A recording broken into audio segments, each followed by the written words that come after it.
वहाँ आज भी वहाँ की सरकार चाहे तो वो क्या कहते हैं रोपवे लगा दे, लेकिन नहीं लगाती। क्यों? क्योंकि वो चाहती है सरकार कि भगवान बुद्ध का दर्शन, भगवान बुद्ध का दर्शन इतना आसान थोड़ी ना होता। रोपवे लगा दिया, बैठे फर से गए, दर्शन के क्या अर्थ? अरे उस भगवान ने कर लिया उतने जन्म में, उसके बाद आप बुद्ध हो जाएंगे। एक ही जन्म में कर लिया तो आप बुद्ध हो जाएंगे। 2 जन्म किया, 10 जन्म, 1000 जन्म, लाख जन्म जब कर पाएंगे, जब पूरा कर पाएंगे तो आप बुद्ध हो जाएंगे। बोलिए भगवान बुद्ध की। हाँ, अब बोधिसत्व जो है सुनील अपनी इन पारमिताओं को पूरा करने के लिए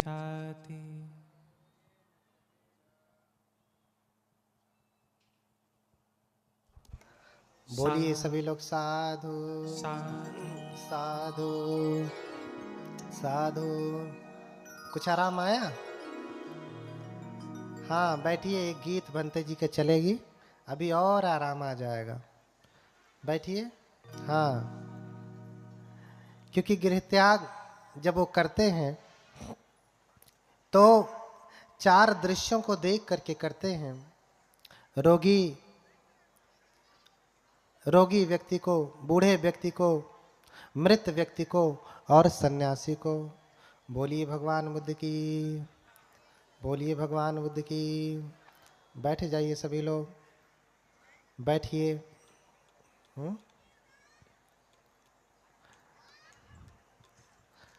बैठ जाइए सभी लोग। ये 3 दृश्यों को देख करके वैराग्य जगता है और चौथे को देख करके घर छोड़ देते हैं। हम हर दिन बूढ़े व्यक्ति को देखते हैं, बीमार को देखते हैं, प्रवज्जित को देखते हैं, लेकिन मन में कभी वैराग्य नहीं जगता। राजा ने संभव नहीं।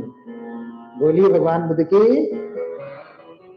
हाँ, कहते हैं कि राजा सुद्धोधन बड़े धार्मिक हैं, शीलवान हैं, और माता महामाया भी बहुत धार्मिक है। देखिए पुत्र पुत्री आप जैसे चाहेंगे वैसे पैदा होंगे। थोड़ा सा बता दे रहा हूँ, बहुत गहरा है लेकिन बता दे रहा हूँ थोड़ा सा। आज आप जैसा चाहते हैं वैसा बेटा नहीं होता, होता है। सोचते हैं कि बेटा बुढ़ापे की लकड़ी होगा, कहा वही लकड़ी उठा के मारने लगता है, मारता है ना। सोचते थे कि बेटी ऐसी होगी, लेकिन नहीं होता। इतना ही नहीं, कामना किया कि बेटा ही होवे तो भी नहीं हुआ, कामना किया कि बेटी ही हो तो भी नहीं हुआ। और मानते किसको हैं? भगवान बुद्ध के धर्म को। ये धर्म जो कहता है कि अताहियत करो नाथो, तुम अपने स्वामी हो, तो स्वामी जब कोई होता है, मालिक होता है, तो जो चाहता है वो कर लेता है ना। आप तो अपनी मर्जी से पुत्र पुत्री भी नहीं पैदा कर सकते, कर सकते हैं? आपके वश में है। तो फिर भगवान बुद्ध का ये वचन ही गलत होगा फिर। हाँ, तो फिर भगवान बुद्ध का वचन गलत होगा नहीं। समझने में गड़बड़ी हुई है। हाँ, समझने में गड़बड़ी हुई है, क्योंकि कक्षा में जो पढ़ा वो भगवान बुद्ध की त्रिपिटक से नहीं पढ़ा, इसलिए समझ नहीं पाए, इसलिए नहीं समझ पाए। भगवान कहते हैं कि किसी के निर्माण में, अच्छे बुरे होने में 4 नियम काम करते हैं। बीज नियम, ऋतु नियम, कर्म नियम और आहार नियम। धर्म नियम भी काम करता है, लेकिन 4 मुख्य हैं। बीज ठीक होना चाहिए, खेत ठीक होना चाहिए, भूमि उपजाऊ होगी तभी बीज जमेगा। बंजर भूमि में बीज जमने वाला नहीं है। और बीज बो दिया तो सिर्फ बोने से ही काम खत्म नहीं हो जाता, समय पे खाद देना पड़ेगा, पानी देना पड़ेगा। कीड़े लग गए तो कीटनाशक डालना पड़ेगा। देखिए ना, सब्जियों में कीड़े लग जाते हैं, पेड़ों में कीड़े लग जाते हैं, फलों में कीड़े लग जाते हैं। वर्षा नहीं हुई तो पानी डालना पड़ेगा, सिंचाई करनी पड़ेगी, बहुत ध्यान रखना पड़ता है। और फिर फसल तैयार हो जाती है, फल तैयार हो जाते हैं, और अब काट करके अनाज को, वहां भी जिम्मेदारी खत्म नहीं होती। काट करके सुरक्षित साफ सुथरा करके उसे सुरक्षित रखा जाता है तो वर्ष भर काम आता है। 2 वर्ष तक, 3 वर्ष तक, अरे 10-10, 20-20 वर्षों तक का चावल खाते हैं, सुरक्षित रखते हैं, तो खाते हैं। हाँ, सुरक्षित रखते हैं तो खाते हैं। ऐसे ही 4 नियम काम करते हैं, बीज नियम, ऋतु नियम। माता पिता दोनों धार्मिक होने चाहिए। देखिए, अब तक आप चाहे जैसे रहते रहे होंगे, लेकिन जब बच्चे को जन्म देना है ना, तो फिर धार्मिक हो जाइए, अच्छे हो जाइए। अगर चाहते हैं कि अच्छा पैदा हो, संतान पैदा हो, कहते हैं पूत सपूत काधन संचय। नहीं तो दुष्ट पैदा हो गया तो फिर कमाइए, आप उड़ाने के लिए तो आया ही है। हाँ?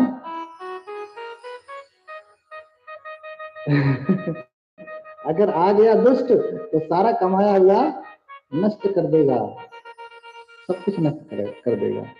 इसलिए हर कोई, अरे देश परेशान है नेता की, अब बाप परेशान है। बोलिए भगवान बुद्ध की। हाँ, क्यों ऐसा होता है? ये परेशान क्यों हो रहे? क्योंकि बुद्ध को नहीं जान रहे, बुद्ध की शिक्षा को नहीं जान रहे। नहीं तो बुद्ध कह रहे हैं कि तुम स्वामी हो, चाहोगे लड़का हो तो लड़का ही होगा, लड़की नहीं होगी। समझ रहे हैं? चाहोगे कि लड़की हो तो लड़की ही होगी, लड़का नहीं होने वाला है। लेकिन भगवान बुद्ध के वचनों को जानेंगे तब तो।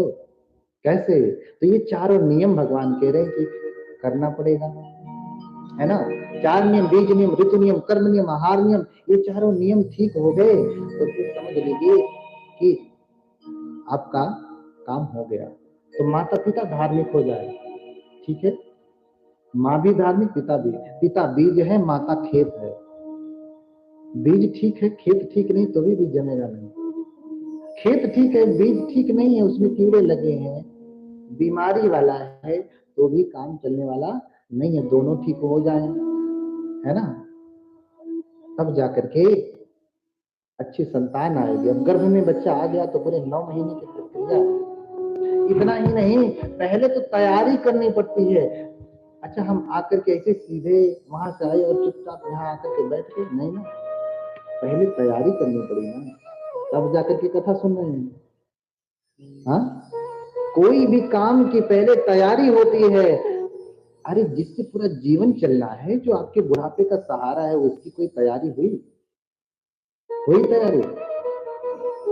अच्छा, बेटे बेटी को, संतान को आपने पैदा किया है कि आ गया है? हाँ, थोड़ी सी बात कड़वी होगी लेकिन समझना पड़ेगा। हाँ, बेटे बेटी को आपने पैदा किया है कि आ गया? अच्छा, कब पता चलता है कि आपके इसमें है? जब उल्टी आती है ना, उल्टी आती है तब ना पता चलता है, बिना तैयारी के। जी जान से लगी रहीं और उनका हृदय से बाकी लोग भी सहयोग करते रहे। जैसे यहाँ पे बीच में गणमान्य उपासक वर्ग भी बैठे हैं,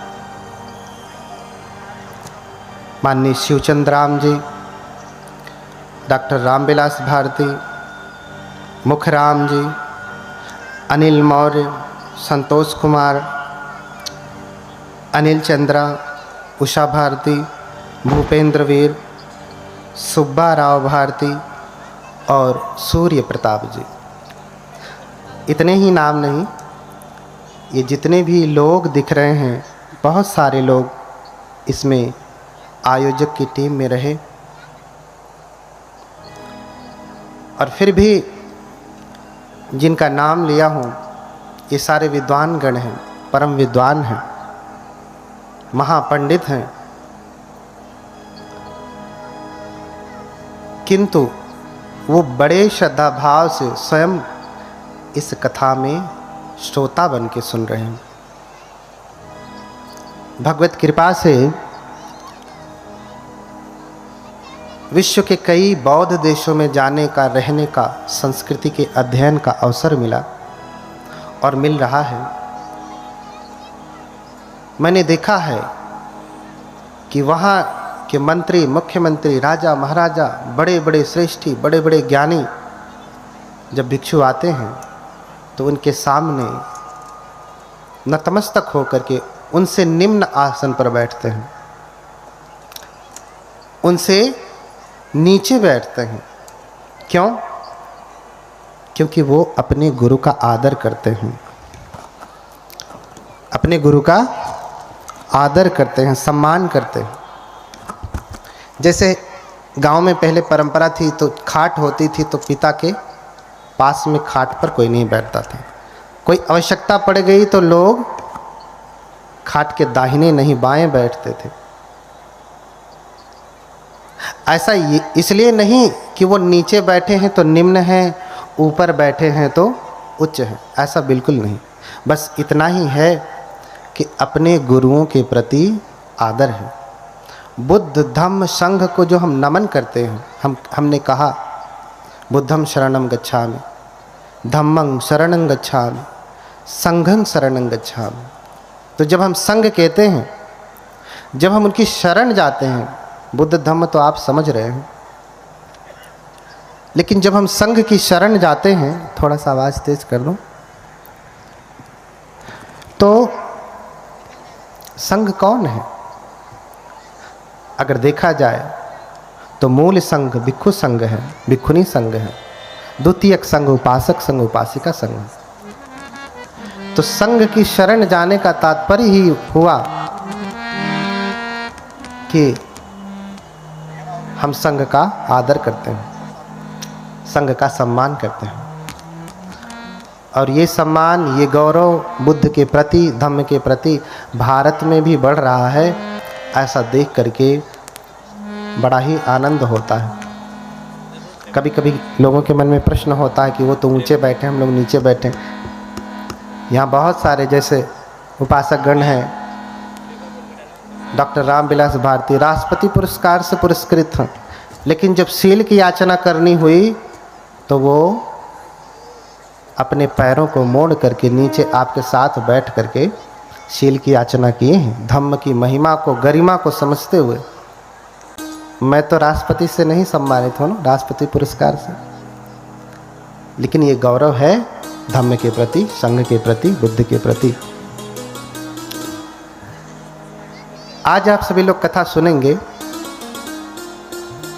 बहुत सारे ऐसे शब्द मिलेंगे जो आपको पचेंगे नहीं, खाते ही उसमें उबाल आने लगेगा, जी मचलाने लगेगा सुनते ही।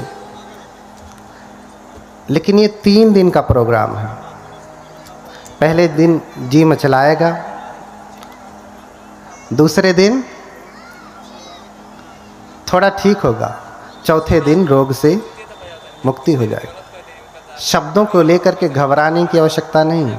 3 दिन अगर आपने ठीक से सुना तो आपको अधिकतम शब्दों के उत्तर मिल जाने हैं।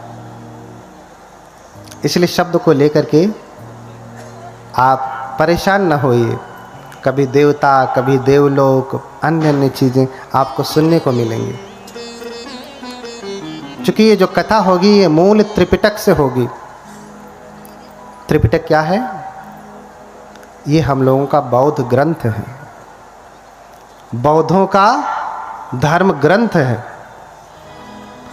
और ये मूल त्रिपिटक जो पूरे विश्व में मान्य है, वो 6वीं संगीति का, 6वें संगायन का, वो संगायन जिसमें स्वयं बाबा साहब रहे हैं, डॉक्टर भीमराव अंबेडकर रहे हैं, जिस संगीति में, जिनकी देखरेख में, जिनके अनुमोदन से 6वीं संगीति संपन्न हुई है। इसलिए जो प्रमाण होंगे, जो शब्द होंगे, उन्हीं त्रिपिटक से हैं। अगर उसमें अशुद्धि होगी, गड़बड़ी होगी आपको समझने में, तो थोड़ा रुकिएगा, क्योंकि मैं जो कहूँगा वो बाबा साहब द्वारा अनुमोदित त्रिपिटक से ही कहूँगा, तो उसका अर्थ होगा, उसे आप समझिएगा। कभी कभी आपको लगेगा ये तो मिलावट है, किसी अन्य धर्म जैसा है। फिर से वही कहता हूँ कि ये बाबा साहब द्वारा 6वीं संगीति से अनुमोदित त्रिपिटक के अनुसार है। तो एक बार सभी लोग बोले भगवान बुद्ध की, बोलिए भगवान बुद्ध की, भगवान बुद्ध की। थोड़ा जगह ले सकते हैं, गर्मी हो रही है तो उधर पीछे तक जगह खाली है ना, थोड़ा सरक के बैठेंगे तो कम गर्मी लगेगी। देखिए इसीलिए हमने भी पंखा बंद करवा दिया, ताकि आपको ऐसा ना लगे कि हम तो पंखा की हवा ले रहे हैं और आप गर्मी में बैठे। तो हम भी आपके जैसे पालथी मार के ही बैठे हैं, बस ऊंचा है। तो जितनी पीड़ा आपको होगी बैठने में उतनी मुझे भी है, जितनी गर्मी आपको लगेगी उतनी मुझे भी लगेगी। इसलिए धैर्यपूर्वक सुने, क्योंकि हम ऐसे भगवान की कथा सुनाने जा रहे हैं। कथा तो बहुत सुनते हैं आप, कथा सुनने के बाद मन में प्रश्न आता है, या कभी कोई आपसे पूछता है कि अरे आप तो कथा सुन करके आई हैं, आपके भगवान तो ऐसा कर लेते हैं वैसा कर लेते हैं, कभी हवा में उड़ जाते हैं, कभी ये लीला कर लेते हैं, तो आप लोग क्यों नहीं करते?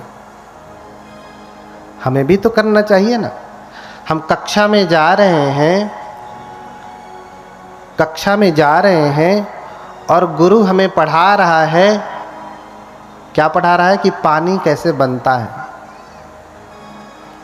और फिर कहे गुरु शिक्षक कि चलो तुम भी H2O को मिला के पानी, क्योंकि जीवों के ऊपर भी दया की जाती है। एक पटाखा फोड़ेंगे आप तो चिड़िया अपने घोंसले में बैठी तो घबरा करके गिर जाएगी नीचे, या वहीं घबरा के उसका हार्ट अटैक आ जाएगा, मर जाएगी वो। आपके यहाँ बंदर घूम रहा हो, जरा एक पटाखा फोड़िए, बंदर डर के मारे भाग जाता है। आप अपना त्योहार मना रहे हैं या जीवों के ऊपर अत्याचार कर रहे हैं? क्या कर रहे हैं बताइए? अत्याचार ही कर रहे हैं ना। ये कौन सा त्योहार दूसरों को दुख देकर धाड़ धाड़ करना जरूरी है? हाँ? सबसे बड़ा शत्रु हमारा शरीर है। अभी खूब मिठाई खाया होगा, खूब बढ़िया बढ़िया चीज खाई होगी, जन्म से लेके आज तक आपने अच्छा अच्छा खिलाया पिलाया इस शरीर को, बढ़िया कपड़े पहनाए, साफ पानी पिलाया, हाँ, बढ़िया भोजन कराए, चेहरे पे बढ़िया क्रीम लगाया, बालों में बढ़िया शैम्पू लगाया, कंघी किया, सजाया संवारा, लेकिन एक भी आपकी बात ये मानता है? जन्म से लेके आज तक इसके लिए इतना किया, किसके लिए? इसके लिए इतना किया, लेकिन ये आपके लिए कितना करता है? अब भाई जरा परीक्षण कर लीजिए, तर्क मत करिए, अभी परीक्षण कर लीजिए कि अच्छा अपने शरीर से कहिए, हे मेरे शरीर, मैं 20 साल का हो गया हूँ, हो गई हूँ, या 50 साल, जितने साल के आप हैं, आंखें बंद करिए और कहिए अपने शरीर से, हे मेरे शरीर, मैं 30 साल का हो गया हूँ, तुझे आज तक बड़ा बढ़िया बढ़िया खिलाया, कभी भूखा नहीं रखा, हाँ, आज मैं कथा सुन रहा हूँ, जरा 2-4 घंटे तक दर्द मत कर, कल कर लेना। कहिए, मान रहा है? मानेगा? सबसे बड़ा शत्रु कौन है? जितने कहेंगे उतने दर्द करेगा। देखो इसको बढ़िया बढ़िया खिलाया, मिठाई, और हो गया शुगर। बताओ सबसे बड़ा शत्रु कौन है? आपका शत्रु आपको शुगर का इंजेक्शन लगाया है क्या? डायबिटीज का? कौन? ये आपका शरीर। इसे आपने अच्छा समझ करके मेवा मिश्री और बढ़िया मिठाई खिलाया और क्या कर दिया? शुगर कर दिया। बताओ सबसे बड़ा शत्रु कौन है? हाँ, सबसे बड़ा शत्रु आपका ये अपने पेट से कहिए, ए मेरे पेट, अभी कथा सुन रही हूं, प्यास मत लग, भूख मत लग, लेकिन तब से प्यास से व्याकुल है ना। रोज तो पानी पीते हैं, आज कहते थोड़ा आराम कर ले, घर में चल के 1 गैलन पी लूंगा, थोड़ा रुक जा। रुकता है? नहीं रुकता। इसलिए बुद्ध कहते हैं कि ये कुछ भी मेरा नहीं है, ये सब शत्रु है हमारे। अगर ये मेरा होता तो कहते एवं में रूपं हो तू, एवं में वेदना हो तू, मेरा रूप ऐसा हो जाए। अपने चेहरे से जाके कहिए, आप लोग भी शीशा में देखिए, आपका चेहरा है तो कहिए, ऐ मेरे चेहरे, तो किसी हीरोइन जैसा हो जा, किसी हीरो जैसा हो जा। होता है? नहीं होगा। वो सब तो छोड़ दीजिए, कुछ बने ना बने, कम से कम उसे इतना कह दीजिए कि अय मेरे शरीर तू बूढ़ा मत हो। कुछ और नहीं कर सकता तो रुक तो सकता है ना। अय मेरे बाल तू सफेद मत हो, अय मेरे चेहरे तेरे ऊपर झुर्रियां न पड़े। हो सकता है? नहीं हो सकता। इसीलिए भगवान बुद्ध की शिक्षा बहुत आवश्यक है। अनित्य भाव को जानेंगे तभी आप सद्धर्म में लगेंगे, क्योंकि सब अनित्य, सब बदलेगा, हम कुछ नहीं कर सकते। अरे बढ़िया ग्रीन टी पी लेने से भी 1 साल बढ़ गया, लेकिन अंततः फिर बूढ़े तो होना ही है ना, क्या करेंगे? तब भी तो लगना ही है। तो जब लगना है तो अभी क्यों ना लग जाए, अभी क्यों ना प्रयास करें, अभी क्यों ना सद्धर्म का काम करें, क्योंकि ये सब काम हमारे साथ जाने वाले नहीं, ये सब धन हमारे साथ जाने वाले नहीं हैं। तो देखिए, शुद्धोधन को पुत्र नहीं हो रहे, माता महामाया को पुत्र नहीं हो रहे, बड़ी मनौती मांगे, सब कुछ किए, लेकिन पुत्र नहीं हो रहा है। अंततः जो है ऐसा वर्णन मिलता है कि माता महामाया उपोषित रखती हैं। उपोषित जानते हैं? देखिए, शब्दों को लेके झगड़ा भी मत करिए। हमारे पाली में उपोषित शब्द है और हिंदू लोग उपवास कहते हैं। हा? अगर शब्दों की व्याख्या किया जाए, उप प्लस वास, हा? उप प्लस वसत, पाली में कहें तो उपोषित, उपोषित, उप प्लस वसत, तो यानी पास में जाकर के बैठना। उपवास माने पास में जाकर के वास करना, बैठना, यही ना, दोनों का अर्थ सेम ही है। लेकिन व्याख्या उनके में क्या है, हमारे में क्या है, दोनों में अंतर है। उनका दूसरे धर्मों का उपवास का सिस्टम अलग है, हमारे धर्म के उपोषित का सिस्टम अलग है।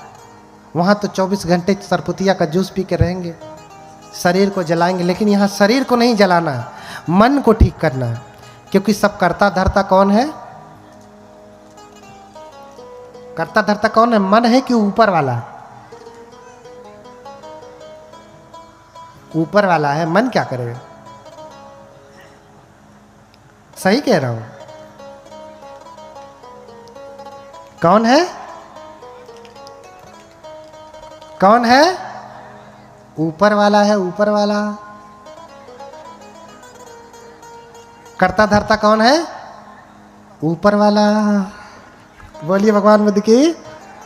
इस शरीर के सबसे ऊपर कौन है? बहुत उधर आकाश में मत जाइए। कौन है? ऊपर वाला। ये जब ऊपर वाला गड़बड़ होता है तो एक्सीडेंट हो जाता है। पत्नी से झगड़ा करके गया, अब खिन्न लड़ा दिया गाड़ी। कौन गड़बड़ हुआ? कौन नाराज हुआ? ऊपर वाला नाराज है।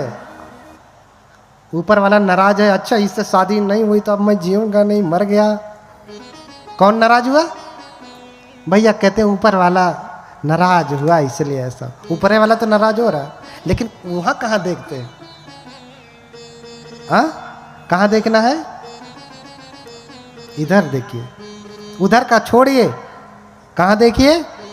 इधर देखिए। ऊपर वाला ठीक है तो सब कुछ ठीक होगा। सब कुछ ऊपर वाले के ऊपर निर्भर है, जो चाहे ऊपर वाला कराए। इसीलिए भगवान ने कहा मनोपुबंगमा धम्मा मनोसेठा मनोमया। सारे धर्म, सारे कार्य किसके अनुसार है?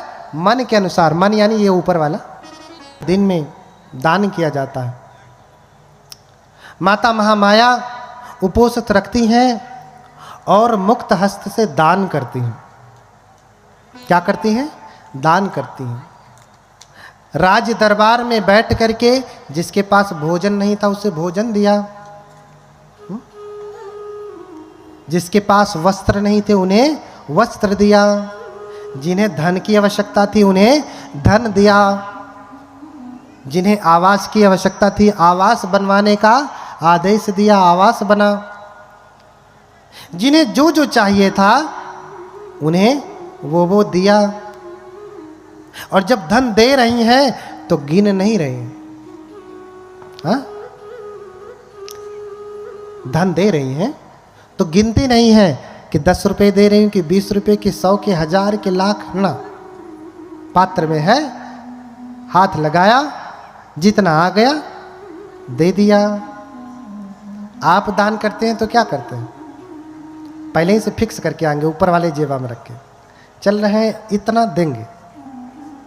कभी कभी गलती से अगर प्री प्लान नहीं रहा, आ गए अचानक से और दान देना पड़ गया, तो अंगुली डाल के जेब में से वही 10 रुपये वाली निकले, 50 वाली निकले।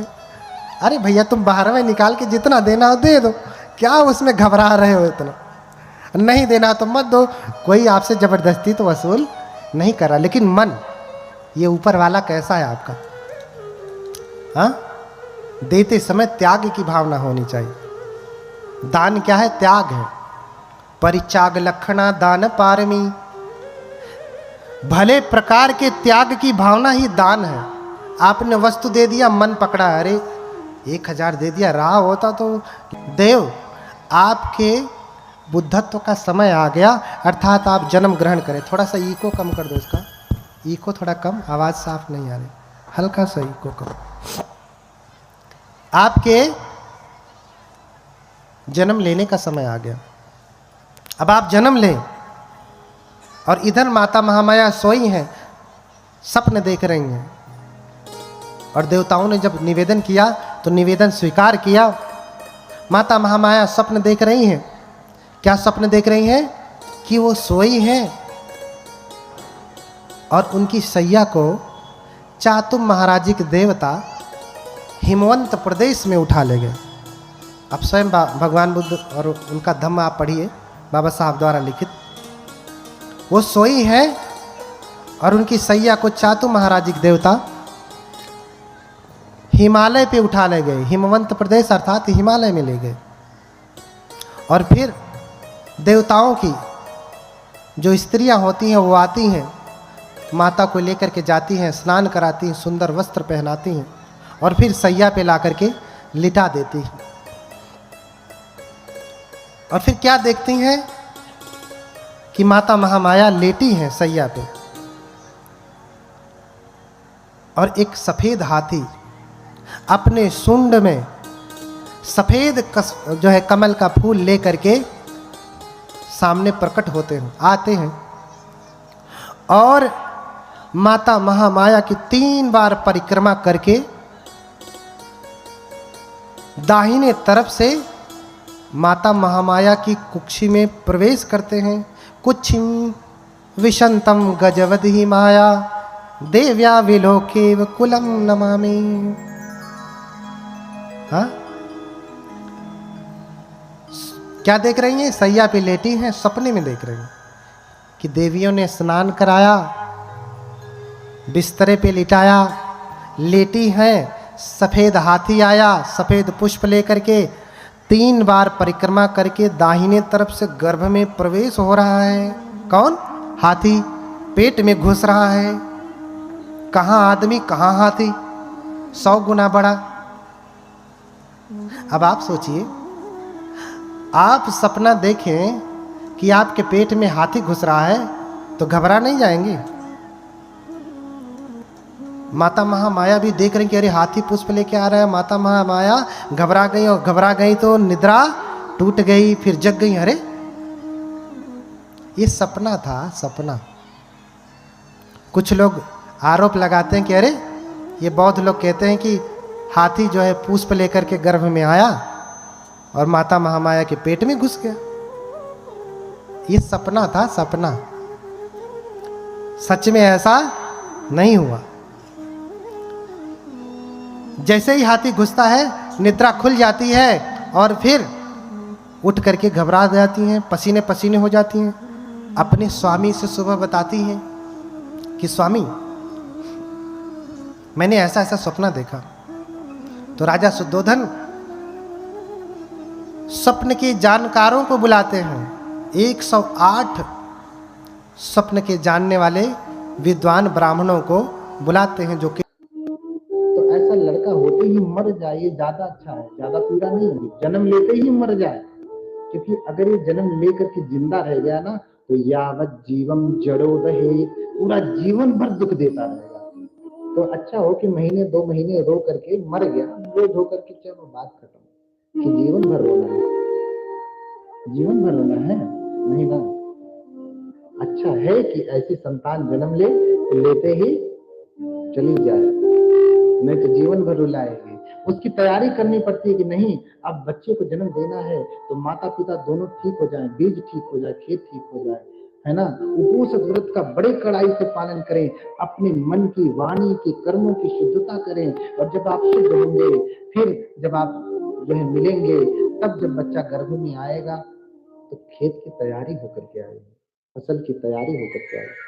धान भी बोते हैं तो तैयारी से बोते हैं, तब जाकर के अच्छी फसल होती है, अन्यथा फसल अच्छी होती नहीं। ये चारों नियम ठीक हो गए, खेत में बीज आ गया, धान की रोपाई कर दिया, इतने से काम खत्म नहीं होगा। पानी देना पड़ेगा, खाद देना पड़ेगा, बहुत कुछ करना पड़ेगा। बच्चा गर्भ में आ गया, इतने से ही बात नहीं बनेगी, उसका पूरा ध्यान रखना पड़ेगा, खाद देना पड़ेगा, पानी देना पड़ेगा, भोजन देना पड़ेगा, है ना, दवाई देना पड़ेगा, गोलियां लेनी पड़ेंगी आयरन की, हाँ, बहुत सारी विटामिन। तो आप तो भौतिक देखिए, आहार में भी 2 आहार होते, भौतिक और मानसिक। भौतिक आहार तो आप सही लेते हैं, खूब काजू बादाम पिस्ता किशमिश ये वो बढ़िया फल खाते हैं, तो बच्चा शरीर से तो ठीक होता है, लेकिन इसका दिमाग ठीक नहीं रहता है। क्यों? क्योंकि आपने जो आहार लिया वो सही लिया, भौतिक तबलीग का रहा, मन का आहार ठीक नहीं लिया, है ना। बच्चा जब गर्भ में आ गया तो आप उस समय चर्या बदल दीजिए। ऊट पटांग वीडियो देखेंगे तो वो सब पहले से ही सीख के आ रहा है। आजकल इतने बड़े बड़े छोटे छोटे, अभी वर्ष भर भी नहीं हो रहा, खूब बढ़िया डांसर हो जा रहे हैं। कहाँ, कौन से स्कूल से पढ़ के आए, कौन से एकेडमी ज्वाइन किए? छोटे छोटे बच्चे बढ़िया डांस कर रहे हैं, बढ़िया गाना गा रहे हैं, लेकिन छोटे छोटे बच्चे संत नहीं हो रहे, भिक्षु नहीं हो रहे। क्यों? क्योंकि गर्भ में रहते समय आपने जो आहार, गर्भ से पहले भी आपके मन में जो आहार आज शुद्धि नहीं हुई ना, तो जो खरपतवार आप नहीं कर पाए, जो संस्कार रूप में बचा रहा, मैं तो नहीं नाच पाया, गा नहीं पाया, मेरी कामना रह गई बेटे वाला संस्कार, कुछ बचा रह गया, उधर चला जाएगा, ट्रांसमिट हो जाएगा, है ना। तो फिर नाचने वाला पैदा हो रहा है, गाने वाला पैदा हो रहा है, कॉमेडी करने वाला पैदा हो रहा है, लेकिन भिक्षु पैदा नहीं हो रहा। क्यों? क्योंकि आपने भिक्षु होने का संस्कार दिया ही नहीं गर्भ में। जैसा आहार लिया, बच्चा गर्भ में है, माँ बैठ के देख रही है तारक मेहता का उल्टा चश्मा, तो आकर के क्या करेगा, बाहर आके क्या करेगा, चश्मा ही न तोड़ेगा। तो जो देखेंगे वो गर्भ से सीख रहा। जो हम खाते हैं आहार 2 प्रकार का, भौतिक और मानसिक। अगर आपने एक सेब खाया, एक संतरा खाया, एक अनार खाया, जो भी खाया, आपने एक अनार खाया, उसका सत्व आपको मिलेगा, और आप ही के द्वारा गर्भ में बच्चा नाली से जुड़ा हुआ है, ठीक है, नाभि से जुड़ा हुआ है, नाड़ी से जुड़ा हुआ है, उसी के द्वारा माँ को जाएगा वो पोषक तत्व, और उस नाड़े के द्वारा बच्चे को भी जाएगा। सेब खाया तो सेब का तत्व माँ को मिला, और माँ के गर्भ में ही नाड़े से जुड़ा हुआ बच्चा उसको भी मिलता है। ऐसे माँ ने जो देखा, माँ अगर कोई बढ़िया वाला रंगीन गाना देख रही है ना, तो माँ ही नहीं देख रही है, माँ तो उससे जुड़ा हुआ है ना बच्चा। माँ देख रही तो कौन देख रहा है, बेटा देख रहा है। उसका फल बाहर निकलते ही समझ में आएगा। बच्चा जो आया है वो घास है, बिना तैयारी के खेत में जमने वाली फसल नहीं होती, घास होती है, इसलिए उल्टी आती। अच्छा, उल्टी कब आती है? जब कोई वस्तु पेट में रहना नहीं चाहती, खराब हो जाती है। आपने कुछ खाया, पच नहीं रहा, वो सड़ गया, जो पचता नहीं वो सड़ जाता है, ठीक है, सड़ने लगता है। अब वो अंदर नहीं रह सकता, इसलिए उल्टी आने लगती कि बाहर, क्योंकि दूसरे रास्ते से निकल नहीं पा रहा, एक ही रास्ता बचा, जिधर से गया उधर से ही निकलेगा।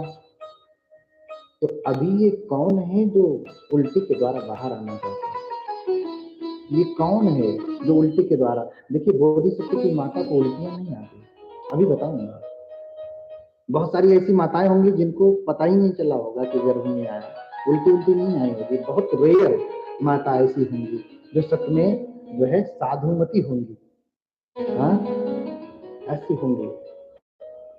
अब जब अभी तो महीने, 2 महीने हुए, 3 महीने हुए, अभी उल्टी आ रही है, अभी इसे 9 महीने तक रहना है, तो इसे ये उल्टी के द्वारा बाहर आना चाहता है। अब जब 9 महीने पूरे हो गए तो अभी से तो बाहर आना चाहिए ना, लेकिन ये बाहर नहीं आता। डॉक्टर के पास ले जाना पड़ता है, तो डॉक्टर नहीं बाहर निकलता, तो क्या करते हैं? अरे इतना ही गर्भ में रहते रहते परेशान करता है, दर्द होने लगेगा फिर बंद हो जाएगा, दर्द होने लगेगा फिर बंद हो जाएगा, कितना परेशान करता है। ये गर्भ से ही परेशान करने वाला है, उसका हिंट है, अंदेशा है कि अभी ये परेशान करा तो बाहर भी करेगा ही, चाहे थोड़ा ही करेगा। ये गर्भ से संकेत है उसका। अभी पीड़ा हो रही लेकिन बच्चा बाहर नहीं निकल रहा है, तो डॉक्टर देखते देखते सुई वुई लगाता है, सीजर करता है, काट करके खींच करके बाहर निकालता है, चल बाहर निकल, तेरा समय। ये जिद्दी पेट से ही है। अभी 3, जब इसे गर्भ में रहना चाहिए 9 महीने, तो अभी ये उल्टी के द्वारा बाहर आना चाहता है, और जब 9 महीने पूरे हो गए तो ये गर्भ से बाहर नहीं निकलता, ये जिद्दी पेट से ही है, बाहर आकर के सात्विक होने वाला नहीं। कहीं कहीं अपवाद हो जाते हैं, कहीं कहीं अपवाद हो जाते हैं, अपवाद को इसकी गणना में ना रखें, है ना, क्योंकि 4 महीने, इसलिए चौथा महीना जैसे ही पूरा, पहले तो तैयारी करें बढ़िया से, तब जाकर के बीज को खेत में डालें, बिना पूछे अपने आप खेत में पड़ गया तो घास ही है, फसल नहीं है। अब घास में जितना पानी डालेंगे घास ही बढ़ेगी, कि फसल थोड़ी हो जाएगी। अब बनते से आशीर्वाद लेंगे, बनते थोड़ा आशीर्वाद देंगे तो घास को आशीर्वाद देंगे, घास और बढ़ेगी। हाँ, तो क्या कर सकते हैं, है ना। बस अगर कोई योग्य गुरु होगा तो बबूल है तो कलम करके हो सकता है आम लगा दे, बस इतना कर सकता है। लेकिन बबूल का गुण खत्म नहीं कर पाएगा, बबूल का भी गुण रहेगा ही। आम का भी गुण आ जाएगा, लेकिन बबूल का गुण रहेगा ही। इसलिए चौथे महीने के बाद, क्योंकि 9 महीने का पूरा उपक्रम है, समय नहीं है, क्योंकि अव्यक्ततः पठने मासे सप्ताहात् कलली भवेत्, मासे द्वितीये कलल्लात् पेशा सार्वदम, व्यक्ति भवति मासे तृतीये गात्र पंचकम, मूर्धा द्वय सत्थि निबाहु सर्वसूक्ष्म अंगजन च, चतुर्थे व्यक्तांगानां चेतनयाश्च पंचमम, षष्ठे शिरायु बलवर्णक त्वचां सर्वं सर्वै सर्वांग भावे पुष्यति, सप्तमे ओजाष्टमे संचरति माता पुत्रो मुहुक्रमाद। और फिर 9वां महीने आ जाता है तो काला प्रसूति रतः, फिर प्रसूति का समय शुरू हो जाता है 9 महीने। ठीक है, ये पूरी प्रक्रिया है लंबी। इतना समझिए कि चेतनायाश्च पंचमम, जैसे ही 5वां महीना शुरू होता है ना तो मन बनता है, मन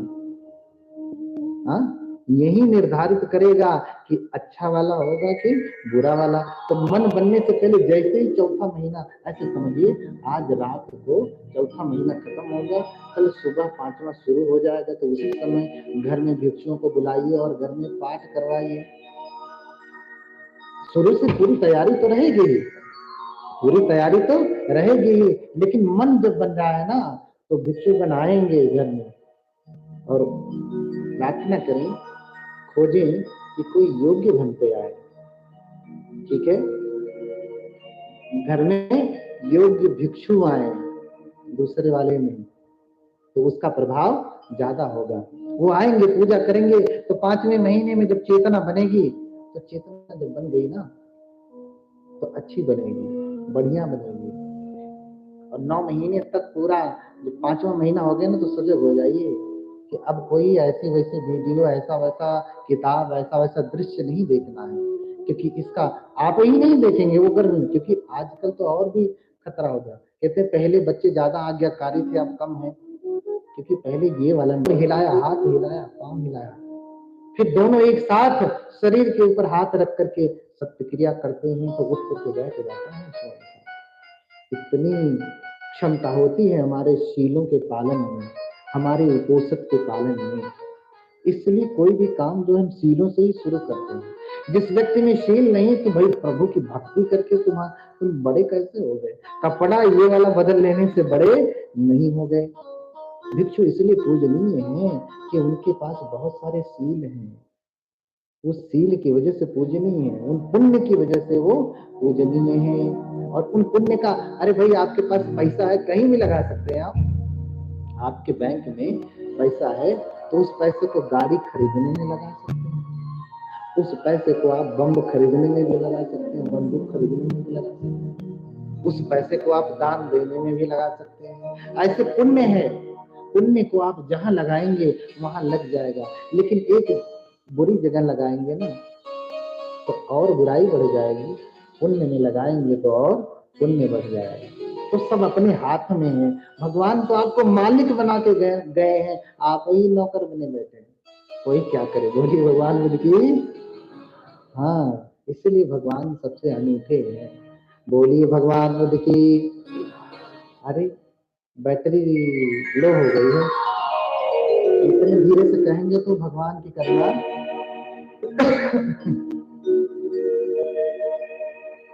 भगवान की करुणा नहीं होने वाली है। बोलिए भगवान बुद्ध की। उधर पीछे वाले क्या मेरी आवाज सुन पा रहे हैं? हाँ, उधर वाले हाथ नहीं उठा रहे हैं। बोलिए भगवान बुद्ध की। हाँ, अब थोड़ा चार्ज हुई ना। इसलिए चारों नियम अब आते हैं। माता महामाया के यहाँ आ रहे हैं। क्यों? माता महामाया और शुद्धोधन दोनों धार्मिक हैं, पहले तैयारी करते हैं। कहते हैं कि सब्र का फल मीठा होता है, वहीं से एक कहावत कही गई। बहुत दिन हो गए, उम्र बीती जा रही है, बुढ़ापे की तरफ जीवन जा रहा है शुद्धोधन और माता महामाया का, लेकिन अभी कोई पुत्र नहीं हुआ, पुत्र नहीं हुआ।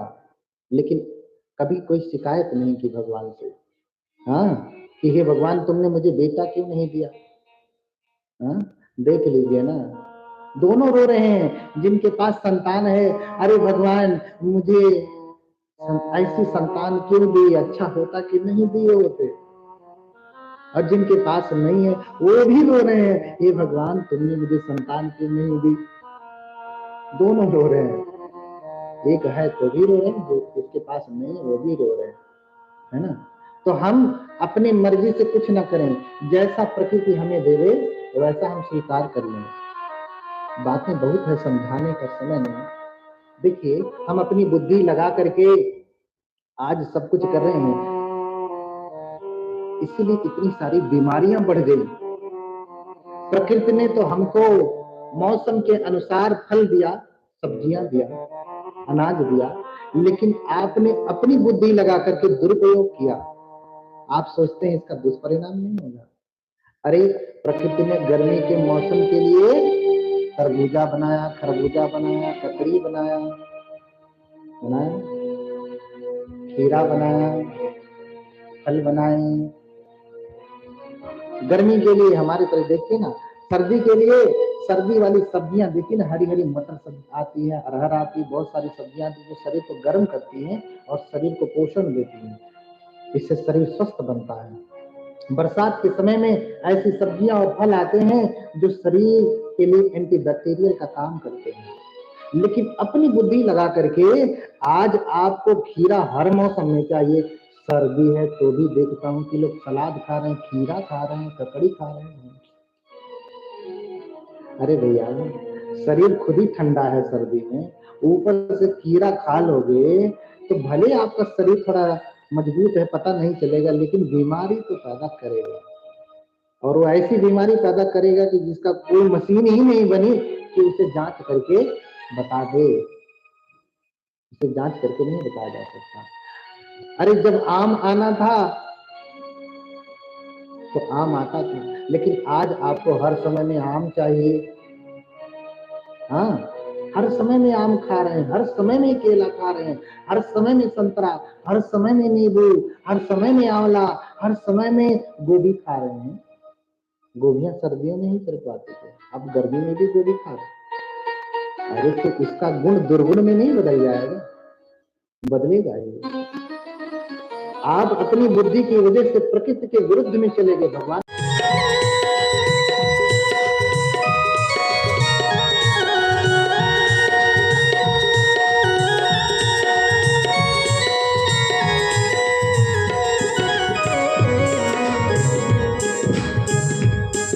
तुम हो दयालु बड़े करुणा के हो सागर, तुम हो दयालु बड़े करुणा के हो सागर, क्या गौर प्रेम की सद्भाव की गागर, क्या गौर प्रेम की सद्भाव की गागर। पथ सत्य का जग में सबको दिखलाया है, पथ सत्य का जग में सबको दिखलाया है, तुमने ही तो सबको जीना सिखलाया है। तथागत अपनी शरण दीजिए, भगवन हम पर दया कीजिए। तथागत अपनी शरण दीजिए, भगवन हम पर कृपा कीजिए।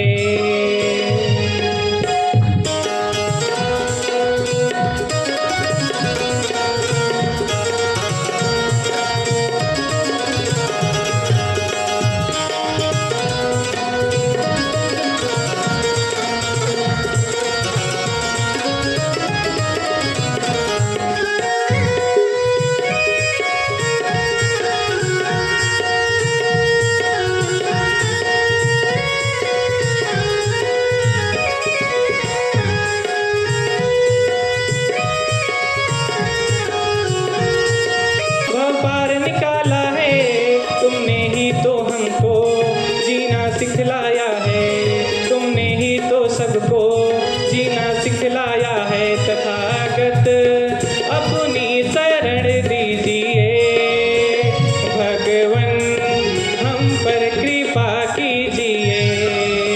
तथागत अपनी कृपा कीजिए, भगवन हमको शरण दीजिए। तथागत अपनी शरण दीजिए, भगवन हम पर कृपा कीजिए। बोलिए भगवान बुद्ध की, भगवान बुद्ध की, भगवान बुद्ध की। नमन करने के लिए वहां पे आते हैं, नमन करने के लिए आते हैं। तो क्या सुमेध तुम नहीं जानते कि दीपंकर तथागत आ रहे हैं और हम सभी लोगों ने मिलकर के उनको निमंत्रित किया है। उनको क्या किया है? निमंत्रित किया है। अपने बहुत सारे भिक्षु संघ के साथ वो इस अमर नगर में आ रहे हैं। निमंतयिम नाथेन मया लोके कनायकम, निमंतयिम दानेन मया लोके कनायकम। हम लोगों ने उन लोक नायक को यहां पे निमंत्रित किया है। तो फिर सुमेध सोचते हैं कि उनके आगमन के लिए तसागमनत्थाय मग्गम सोधेम चक्षुम, उनके आगमन के लिए हम लोग ये रास्ता बना रहे हैं। क्योंकि पहले आरसीसी रोड नहीं हुआ करता था, ऐसी कोई गवर्नमेंट नहीं थी कि सब जगह रोड बना दे, कच्चा रोड हुआ करता था। हे चक्षुमान तस्सागमनत्थाय मग्गम सोधेम चक्षुम, हे चक्षुमान उनके आगमन के लिए हम लोग क्या कर रहे हैं? रास्ता बना रहे हैं, मग्गम मार्ग बना रहे हैं, मार्ग बना रहे हैं।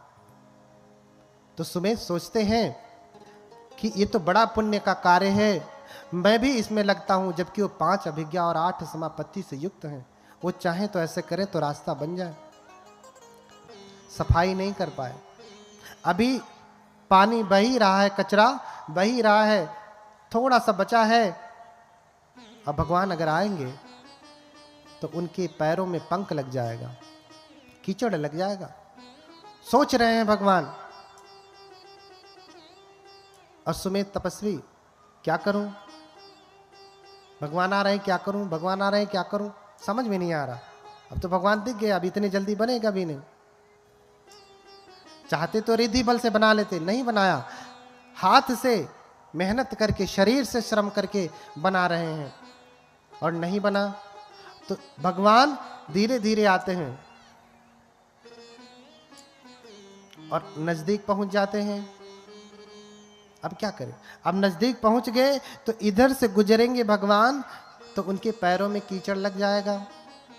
इसलिए क्या करते हैं कि भगवान के पैरों में कीचड़ ना लगे, वो वहीं पे तुरंत जो है अपना सर नीचे करके, पीठ ऊपर करके लेट जाते हैं कि भगवान अकमित्वा भगवा गच्छति हिताय में भविष्यति। भगवान मेरे ऊपर चल करके जाएंगे तो मेरे लिए क्या होगा? सुख का कारण होगा। ये मेरा कल्याण सिद्ध हो जाएगा। जो करना चाहता हूं वो पूर्ण हो जाएगा। भगवान के चरण रज अगर मेरे ऊपर पड़ गए तो। बोली भगवान बुद्ध की इतनी श्रद्धा। अब भगवान आते हैं, पास जैसे ही लेटे देखते हैं तो भगवान, पहली बात तो भगवान किसी को कुचलते नहीं। बुद्ध किसी के ऊपर चल करके नहीं जाते, चाहे कितना ही उसका मंगल सिद्ध होने वाला हो, कितना ही मंगल सोच करके वो लेटा हो, लेकिन बुद्ध कभी उसके ऊपर चलेंगे नहीं। क्योंकि भगवान बुद्ध जानते हैं कि तद्धर्म सर्व। प्रेम की सद्भाव की कागर, क्या गौर प्रेम की सद्भाव की कागर। पथ सत्य का जग में सबको दिखलाया है, पथ सत्य का जग में सबको दिखलाया है। तुमने ही तो सबको जीना सिखलाया है। तथागत अपनी शरण दीजिए, भगवन हम पर दया कीजिए।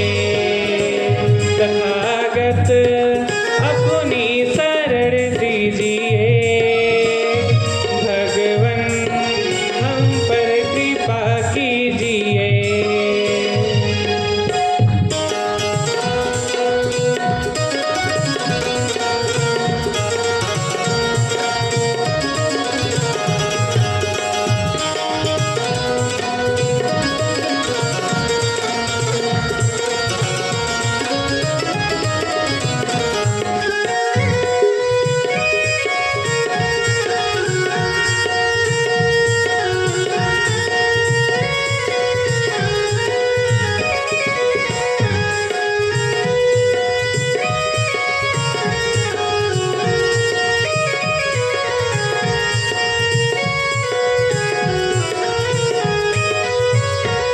कोई नहीं दूजा तुम सा कोई भगवन, कोई नहीं दूजा तुम सा कोई भगवन। तुमको समर्पित है सारा ही ये जीवन, तुमको समर्पित है सारा ही ये जीवन। हर एक मुश्किल का हल तो बतलाया है, हर एक मुश्किल का हल तो बतलाया है। तुमने ही तो हमको जीना सिखलाया है। तथागत अपनी शरण दीजिए, भगवन हम पर कृपा कीजिए।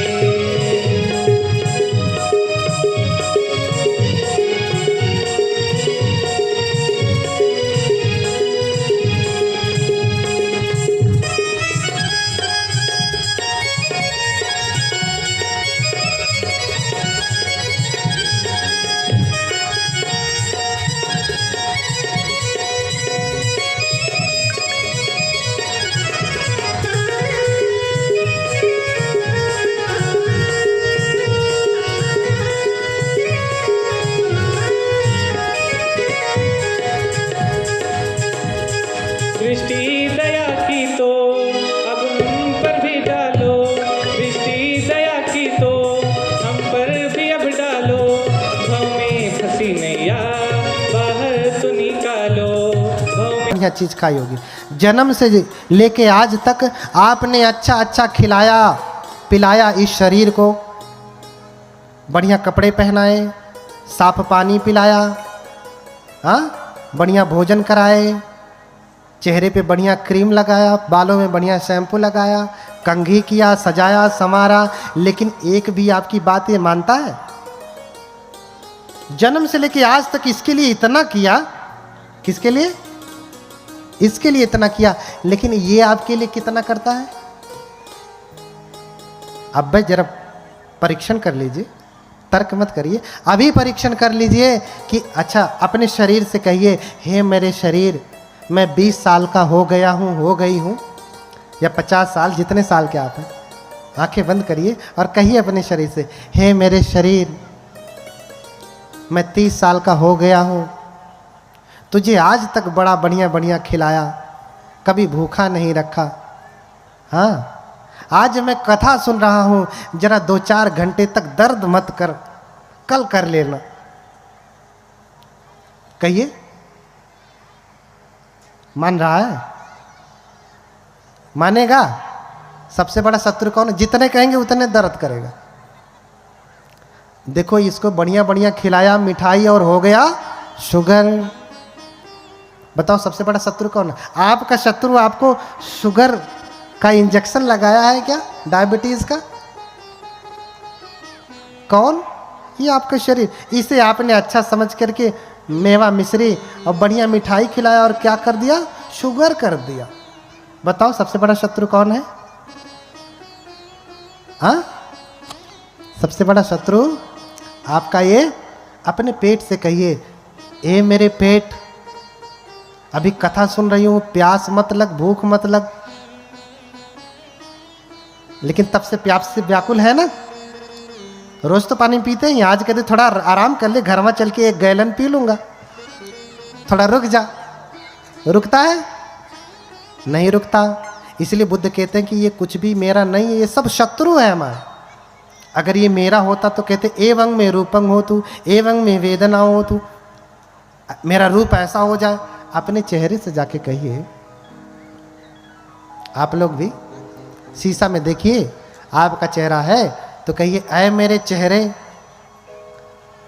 हाँ तो किसी हीरोइन जैसा हो जा, किसी हीरो जैसा हो जा, इसमें कुछ शंका की गुंजाइश नहीं। करेंगे तो होना ही है, फल मिलेगा। अब ये सुमेध बोधिसत्व अपने गर्भ का अवलोकन करते हैं कि किस गर्भ में जाऊं, कौन मेरी माता होगी। तो देखते हैं कि सुदोधन पिता होंगे और माता महामाया होंगी। इधर माता महामाया चूंकि उपोषित रखती थी, तो इन्होंने उपोषित रखा और कहते हैं कि पूर्णिमा के दिन में दान किया जाता है। माता महामाया उपोषित रखती हैं और मुक्त हस्त से दान करती हैं। क्या करती हैं? दान करती हैं। राज दरबार में बैठ करके जिसके पास भोजन नहीं था उसे भोजन दिया, जिसके पास वस्त्र नहीं थे उन्हें वस्त्र दिया, जिन्हें धन की आवश्यकता थी उन्हें धन दिया, जिन्हें आवास की आवश्यकता थी आवास बनवाने का आदेश दिया, आवास बना। जिन्हें जो जो चाहिए था उन्हें वो दिया। और जब धन दे रही हैं तो गिन नहीं रही हैं, हाँ? धन दे रही हैं तो गिनती नहीं है कि 10 रुपए दे रही हूं कि 20 रुपए कि 100 के 1000 के लाख ना। पात्र में है, हाथ लगाया, जितना आ गया दे दिया। आप दान करते हैं तो क्या करते हैं? पहले ही से फिक्स करके आएंगे, ऊपर वाले जेबा में रख के चल रहे हैं, इतना देंगे। और कभी कभी गलती से अगर प्री प्लान नहीं रहा, आ गए अचानक से और दान देना पड़ गया, तो अंगुली डाल के जेब में से वही 10 रुपये वाली निकले, 50 वाली निकले, अरे भैया तुम 12वें निकाल के जितना देना हो दे दो, क्या उसमें घबरा रहे हो इतना? नहीं देना तो मत दो, कोई आपसे जबरदस्ती तो वसूल नहीं कर रहा। लेकिन मन, ये ऊपर वाला कैसा है आपका? हाँ, देते समय त्याग की भावना होनी चाहिए। दान क्या है? त्याग है। परित्याग लक्षणा दान पारमी, भले प्रकार के त्याग की भावना ही दान है। आपने वस्तु दे दिया, मन पकड़ा, अरे 1000 दे दिया, रहा होता तो लड़के का फीस दे दिया होता, बर्बाद हो गया। मन से पकड़ा है, धन चला गया, मन पकड़ा है। इसलिए कहा कि परित्याग, भली प्रकार से त्याग करना है। हाथ से ही नहीं त्यागना है, मन से भी त्याग। जब दे दिया तो दे दिया, और नहीं देना चाह रहे तो भैया रखो, इतना घबराओ मत। जब मन बन जाए तब देना। हाँ, कभी कभी कुछ बनते लोग भी होते हैं, अरे भैया लाओ यहाँ करो वहाँ। कोई सर मुंडवाने से, वस्त्र पहनने से कोई श्रमण नहीं होता, कोई भिक्षु नहीं होता। न मुंडके न समणो अभ्यतो आलिकं भणं, इच्छा लोभ समापन्नो समणो किम भविष्यति। हाँ, सर मुंडवाने से कोई बनते नहीं होता, भिक्षु नहीं होता। जिसके भीतर इच्छा है, लोभ है, लालच है, क्या वो बनते होगा? ना। बनते कौन? संसारे भयं इच्छतीति बनते भिक्षु। जो संसार में भय देखता है, बार बार जन्म मरण के चक्र में भय देखता है, ये सांसारिक चीजों में भय देखता है। सांसारिक चीज क्या है? लालच, लोभ, संग्रह, इसमें भय देखता है, वो भिक्षु है, अन्यथा भिक्षु नहीं। सर मुंडवाने से कोई भिक्षु नहीं होगा, समझ रहे ना? इसलिए उसको कोई ज्ञान भी नहीं प्राप्त होने वाला। कबीरदास भी इसी बात को बार बार कहते हैं, मूड मुड़ाए हरि मिले तो सब कोई ले ही मुड़ाए। स्वप्न देखते हैं कि आप गर्भ में आ गए। कौन? सिद्धार्थ। उधर सुमेध से देवतागण निवेदन कर रहे हैं, उधर देवतागण निवेदन कर रहे हैं हाथ जोड़ करके, कतंजलि ही देवे ही याचितो द्विपतुत्तमो संबोधायम तुहियं कालंति आदिना। हाथ जोड़ करके निवेदन करते हैं कि हे देव, आपके बुद्धत्व का समय आ गया, अर्थात आप जन्म ग्रहण करें। थोड़ा सा ईको कम कर दो, इसका ईको थोड़ा कम, आवाज साफ नहीं आ रही, हल्का सा ईको कम। आपके जन्म लेने का समय आ गया, अब आप जन्म लें। और इधर माता महामाया सोई हैं, सपने देख रही हैं। और देवताओं ने जब निवेदन किया तो निवेदन स्वीकार किया। माता महामाया स्वप्न देख रही हैं। क्या स्वप्न देख रही हैं? कि वो सोई हैं और उनकी सैया को चातुम महाराजी के देवता हिमवंत प्रदेश में उठा ले गए। अब स्वयं भगवान बुद्ध और उनका धम्म आप पढ़िए, बाबा साहब द्वारा लिखित। वो सोई है और उनकी सैया को चातु महाराजी के देवता हिमालय पे उठा ले गए। हिमवंत प्रदेश अर्थात हिमालय में ले गए। और फिर देवताओं की जो स्त्रियां होती हैं वो आती हैं, माता को लेकर के जाती हैं, स्नान कराती हैं, सुंदर वस्त्र पहनाती हैं और फिर सैया पे ला करके लिटा देती हैं। और फिर क्या देखती हैं कि माता महामाया लेटी हैं सैया पे और एक सफेद हाथी अपने सूंड में सफेद जो है कमल का फूल ले करके सामने प्रकट होते हैं, आते हैं। और माता महामाया की 3 बार परिक्रमा करके दाहिने तरफ से माता महामाया की कुक्षी में प्रवेश करते हैं।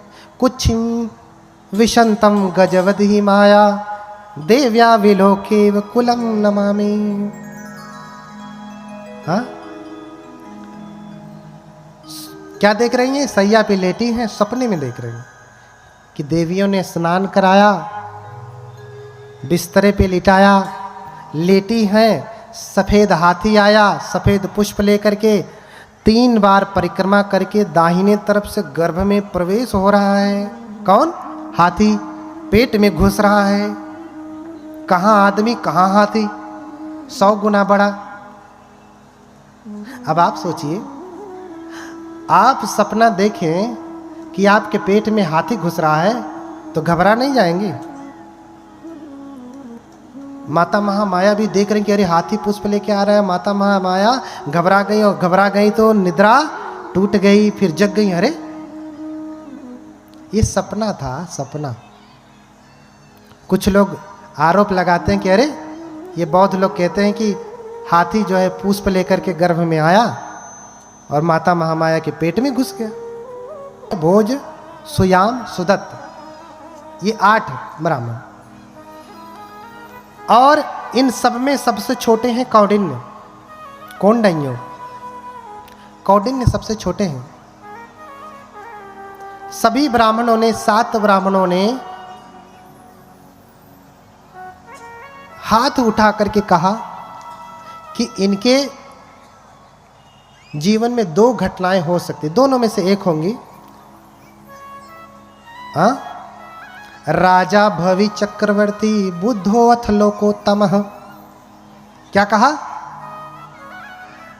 कि हे राजन, अगर ये बड़े हुए, अगर गृहस्थी के जीवन में रहे तो क्या होंगे ये? राजा। क्यों? क्योंकि आपकी माँ जो है पत्नी ने जो सपने देखा है वो बेटे के जन्म का सपना है, अर्थात आपकी माता गर्भवती हो चुकी हैं। क्या हो चुकी हैं? गर्भवती हो चुकी हैं। इसलिए उन्होंने सपना देखा, अगर ये बच्चा जन्म लिया, घर में रहा, गृहस्थी के जीवन में रहा तो चक्रवर्ती राजा होगा, और अगर घर छोड़ा तो बुद्धो अथ लोकोत्तमः, इस लोक का सबसे उत्तम पुरुष क्या होगा? बुद्ध होगा। या तो बुद्ध या फिर चक्रवर्ती राजा, दोनों में से एक ही हो सकते हैं, दूसरे नहीं। नाखो राजा द्वे वे गतियों, 2 गति नहीं है, एक ही गति, या तो राजा या फिर बुद्ध। ये 2 बातें कहते हैं। लेकिन कौंडिन्य जो सबसे छोटे हैं वो कहते हैं कि राजन, मैं 2 बातें नहीं कहूंगा, एक ही बातें कहूंगा। क्यों? क्योंकि आपने कभी कभी देखा होगा भगवान बुद्ध को यहाँ पे बिंदी बना देते हैं ना, बिंदी। अगर आपने श्रीलंकन मूर्ति देखा होगा, प्रतिमा देखा होगा, श्रीलंकन बुद्ध, तो वहाँ ऐसे घुमा करके ऐसे ओडिमा रहती है ना, आपने देखा होगा ऐसे घुमा करके। उसको क्या कहते हैं? आपने देखा है, क्या कहते हैं उसको? किसी को पता है? नहीं, बस हम कहते हैं बिंदी लगी है, टीका लगा है। नहीं, हाँ कुछ लोग हैं ऐसे गोल सा बना देते हैं, ऐसा नहीं है। लेकिन श्रीलंकन में ऐसे घुमा करके ऊपर लौ निकली हुई अग्नि, कहते हैं ऐसे किया तो उसका अर्थ दूसरा, वैसे किया तो उसका अर्थ दूसरा, मुंह टेढ़ा किया तो उसका अर्थ दूसरा। एक प्रकार से विद्या ही है। लेकिन बाकी के 8 जो ज्ञानी थे, ये 7 ज्ञानी ये समझ नहीं पाए, सिर्फ कौंडिन्य ही समझते हैं। और दाहिने तरफ था, ये देख करके कहे कि राजन, ये सिर्फ बुद्ध ही होंगे, चक्रवर्ती राजा नहीं होंगे। इसलिए राजा को अच्छा नहीं लगा, बाकी के 7 बूढ़े बुजुर्गों को भी अच्छा नहीं लगा कि आप कैसे कह सकते हैं, आप गलत कह रहे हैं। राजा को भी नहीं अच्छा लगा, क्योंकि कोई ऐसा चाहता है कि उसका बेटा जो है घर छोड़ के सन्यासी बने, प्रवज्जित बने? कोई चाहता है? जरा इधर हाथ उठाए माताएं, कोई चाहता है? नहीं। कोई नहीं चाहता। लड़का भले शराबी बन जाए, गजेड़ी बन जाए, नशेड़ी बन जाए, जुआरी बन जाए, शराब पी करके आए, माँ का बाल पकड़ करके जो है 2-4 थप्पड़ लगाए, ज़्यादा बोले तो मुंह पे एक दे खींच करके, लेकिन बेटा सन्यासी हो जाए, पूज्य हो जाए, लोग उसका स्वागत करें, ऐसा कौन चाहता है? ऐसा कोई बुद्धिमान तो नहीं चाहता, कोई पागल ही होगा जो चाहेगा ना। तो राजा भी यही सोचता है, व्यंग है। राजा भी यही सोचता है कि मेरा बेटा तपस्वी ना हो, क्या बने? राजा बने। मैं राजा हूं, मेरा बेटा भी राजा बने। मैं डॉक्टर हूं, मेरा बेटा भी डॉक्टर तो बन गया, चला गया मुंबई में शिफ्ट है, क्या करोगे? क्या फायदा है? कभी आता भी नहीं, फोन भी नहीं करता। बनाओ डॉक्टर। डॉक्टर के साथ साथ उसको एक अच्छा मनुष्य भी बनाना है। अब इसका अर्थ ये नहीं जो मैं कह रहा हूँ आप डॉक्टर इंजीनियर सब बनना छोड़ दीजिए, और तेजी से बनिए, लेकिन उद्देश्य भी समझिए, ठीक है? तो राजा खुश नहीं हुए, दुखी हुए, और बाकियों का सत्कार किया लेकिन कौंडिन्य का नहीं किया। विद्वानों का सत्कार बहुत कम होता है, विद्वानों की आलोचना बहुत होती है। क्यों? क्योंकि वो जो सत्य जानते हैं वो ठीक विपरीत होता है, जो आज तक वो जानते रहे होंगे उससे ठीक विपरीत। जब पेड़ से फल गिरा, उसने प्रश्न कर दिया कि अरे ये नीचे क्यों गिरा, ऊपर क्यों नहीं जाता, तो लोगों ने उसे पागल कह दिया, मूर्ख कह दिया, अरे इसके पास तो दिमाग नहीं है, ऐसा कह दिया। लेकिन असली ज्ञान तो वही था। तो इन्हीं सब बातों के साथ समय बहुत हो गया। आप लोगों का जो पैर है, आपका जो दुश्मन है, बार बार आपको परेशान कर रहा है, आपको बैठने नहीं दे रहा है, और इसलिए बाकी की कथा और भी गंभीर बातों की चर्चा कल होगी। आज शुरुआत थी, इसलिए छोटी छोटी बातों पे चर्चा किया। कल गंभीर जो है धर्म की चर्चा होगी। आप सभी लोग समय से आएँ, और इन्हीं सब बातों के साथ अब जो है मैं अपनी वाणी को विराम दूंगा। हम लोग सभी लोग जो है ठीक से बैठ जाएं, हाथ जोड़ करके भगवान बुद्ध के मंगल मैत्री से इसका समापन किया जाएगा। हेलो, ठीक है? कुर्सी वाले नीचे बैठ जाएं थोड़े समय के लिए तो अच्छा होगा। कभी से बैठे रहें, कुर्सी को भी थोड़ा आराम दे दें।